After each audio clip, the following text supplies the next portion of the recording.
Third question है, Babita asked me I was ready for reading. Babita ने मुझे पूछा कि मैं पढ़ने के लिए तैयार हूं। तो ध्यान दैट तो लगेगा नहीं, इफ आई क्या लगेगा, बबीता आस्क्ड मी, जब कभी आस्क्ड मी पूछा जाता है तो हमेशा उसके बाद तुरंत इफ आता है।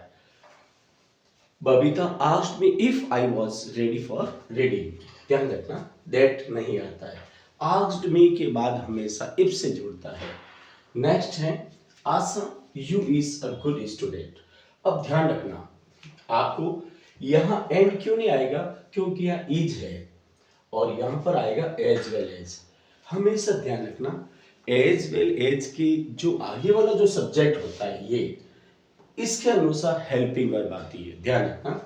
एज वेल एज क्यों अब यू के लिए तो यहाँ आर आना चाहिए, क्या आना चाहिए भाई, आर आना चाहिए, लेकिन इज क्यों इज आया, इसलिए यहाँ इस सब्जेक्ट के अनुसार ये है ना, जो हेल्पिंग वर्ब आई है ना वो इस सब्जेक्ट के अनुसार आई है।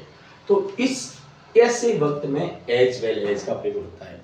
प्यारे विद्यार्थियों ध्यान दें, एज वेल एज में हमेशा पहले सब्जेक्ट की हेल्पिंग वर्ब का प्रयोग किया जाता है। नेक्स्ट आपके सामने है, ध्यान दें और अच्छी तरह से समझे, नहीं समझ में आने पर अपने कमेंट्स में जरूर लिखें। पांचवा क्वेश्चन है, Sumitra Sonu are intelligent students. प्यारे विद्यार्थी ध्यान दें, नॉट ओनली कब आता है, जब यहां पर इज हो।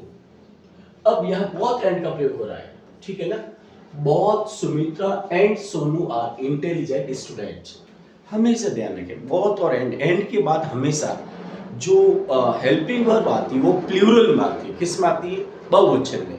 और नॉट ओनली बट ऑल्सो के बाद जो बट ऑल्सो के बाद दूसरा सब्जेक्ट होता है उसके अनुसार हेल्पिंग वर्ब आती है, समझ गए होंगे।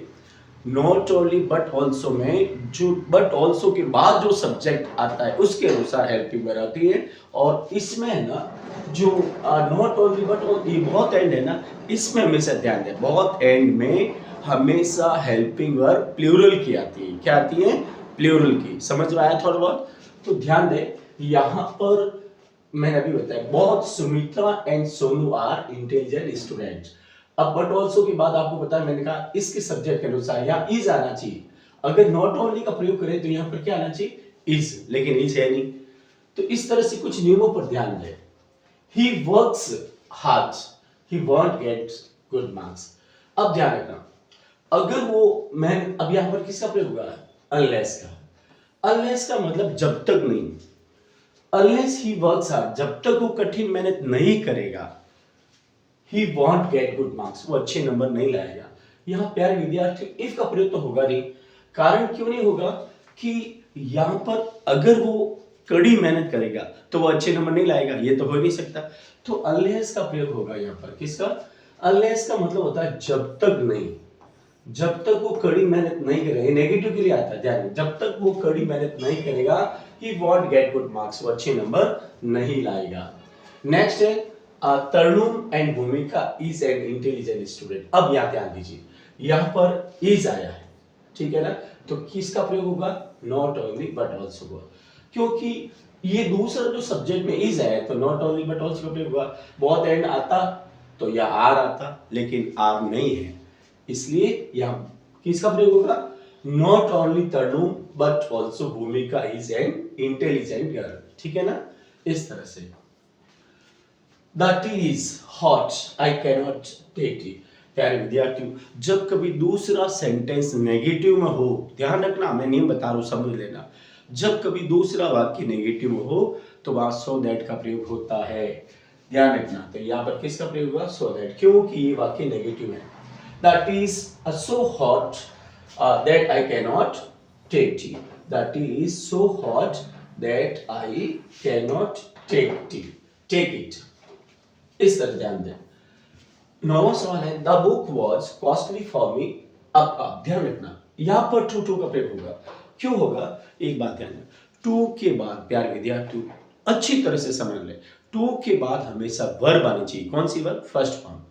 टू हमेशा इन्फिनिटिव होता है और इन्फिनिटिव में क्या होता है, टू के बाद हमेशा वर्ब फर्स्ट फॉर्म आती है तो टू का प्रयोग। अगर दूसरा वाक्य नेगेटिव में है तो सो दैट का प्रयोग। समझ लीजिए, इतना सा ध्यान रख लीजिए कि वाक्य के दूसरे नेगेटिव है तो सो दैट का प्रयोग कर लीजिए।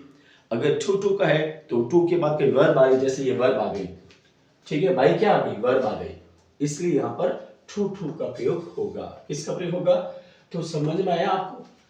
क्या समझ में आया, एक बार आप समझ लीजिए। अगर दूसरा वाक्य, प्यारे विद्यार्थी ध्यान रखना, दूसरा वाक्य में अगर नॉट है, कहीं पे कैन नॉट है, कुड नॉट है, तो सो दैट आएगा। अगर दूसरे वाक्य में फर्स्ट फॉर्म आ रही है तो टू टू का प्रयोग होगा। अब हम इस टेन की बात करें, सोजत बिलाड़ा, इज आया, ध्यान रखना, क्या आया, इज, तो बहुत एंड तो आएगा नहीं। एंड क्यों नहीं आएगा? क्योंकि अगर यहाँ आर होता तो बहुत एंड आता, तो क्या आएगा, नॉट ओनली बट ऑल्सो, यहाँ पर आएगा नॉट ओनली बट ऑल्सो। क्यों आया पता है आपको? क्योंकि दूसरे सब्जेक्ट में हेल्पिंग वर्ब सिंगुलर है। तो इस तरह से प्यारे विद्यार्थी कुछ नियमों का विशेष ध्यान रखें, और मेरे ख्याल से आपको समझ में आया होगा। अगर आर होता तो एंड का प्रयोग होता, बहुत एंड का, आर नहीं है तो नॉट ओनली बट ऑल्सो का प्रयोग होगा। क्यों होगा कि बट ऑल्सो के बाद दूसरा सब्जेक्ट के अनुसार हेल्पिंग वर्ब आती है। समझ में आ रहा है ना? अपने कमेंट बॉक्स में जरूर लिखें। आज ये 15 प्रश्न आपके लिए बहुत ही इंपॉर्टेंट है। Speak quickly, sit down silently. देखो यहां पर जब कोई भी वर्ब, दोनों वर्ब होती है, यहां पर ध्यान रखना, तो ऑप्शन दे रखा होता है उस समय और का प्रयोग ही होता है, ठीक है ना? स्पीक क्विकली, जल्दी बोलो, या फिर नीचे बैठ जाओ, सिट डाउन, सिट साइलेंटली, या फिर चुपचाप बैठ जाओ। सो तो लगेगा नहीं, क्योंकि स्पीक क्विकली, सो तो आएगा नहीं। जब कभी दोनों सेंटेंस वर्ब से शुरू हो तो वहां और का प्रयोग होता है। ऑप्शन पूछा है, या तो जल्दी बोलो या नीचे बैठ जाओ, तो और का प्रयोग कब होता है? जब दोनों सेंटेंस वर्ब से शुरू हो, ध्यान रखना, सब्जेक्ट नहीं हो, वर्ब हो, तो वहां पर हमेशा और का प्रयोग होता है। स्पीक ये भी वर्ब है और सिट ये भी वर्ब है, दोनों वर्ब है, तो ऑप्शन पूछा जा रहा है, तो और स्पीक क्विकली, या तो जल्दी बोलो या नीचे बैठ जाओ। क्वेश्चन नंबर 12, नियमों पर विशेष ध्यान दें प्यारे विद्यार्थियों, और अपने कमेंट बॉक्स में जरूर लिखें, Monica plays well, she will win the match. अब यहां पर किसका प्रयोग होगा? इफ का।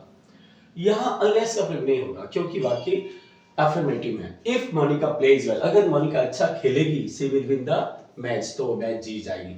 अब यहां अगर अनलेस का प्रयोग करके देखें तो क्या होगा? अगर मोनिका अच्छा नहीं, मतलब अच्छा या नहीं का प्रयोग हो रहा है, ठीक है ना?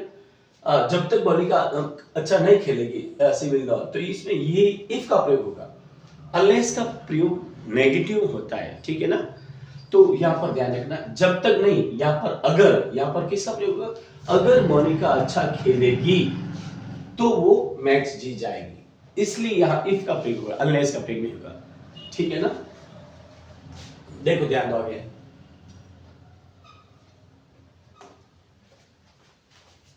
अब 13, क्वेश्चन नंबर 13 की बारी है। सी इज, अब ध्यान रखना, अब यहां पर देखो मैंने अभी बताया कि टू के बाद अगर कोई वर्ब है तो टू का प्रयोग होता है, लेकिन यह नहीं है तो इसका यहां पर होगा सो दैट का प्रयोग। She is so poor that, that के बाद हमेशा सब्जेक्ट आता है, दैट के बाद क्या आता है? हमेशा सब्जेक्ट आता है, ध्यान दें। She is so poor that she can not, अब ये भी आ गया, नॉट आ गया। जब कभी दूसरा वाक्य नॉट में हो और दैट के बाद भी सब्जेक्ट आता है तो हमेशा सो दैट का प्रयोग होता है। Question number 15, 14, Anita is poor, she is an honest. अब ध्यान रखना, अनीता गरीब है फिर भी वो ईमानदार है। प्यारे विद्यार्थियों, जब एक पक्ष नेगेटिव हो, दूसरा पक्ष पॉजिटिव हो, तो हमेशा येट का प्रयोग होता है। यहां पर एक पक्ष नेगेटिव है, अनीता गरीब है फिर भी वो होशियार है, जैसे वो थकी हुई है लेकिन वो पढ़ रही है। She is tired yet she is reading, तो येट है ना?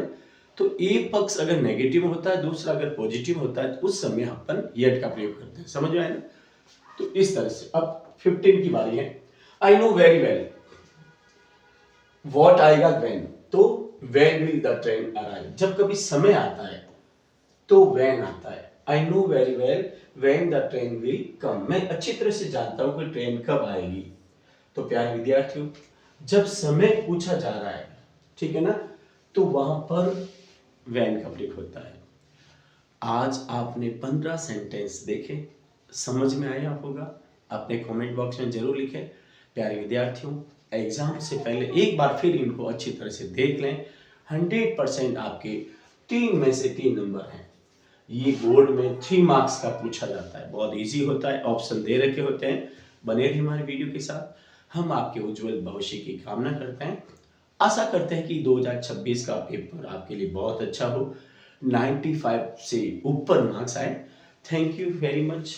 प्यारे विद्यार्थियों, समय की कदर कीजिए, एक एक मिनट आपके लिए कीमती है। Thank you once again.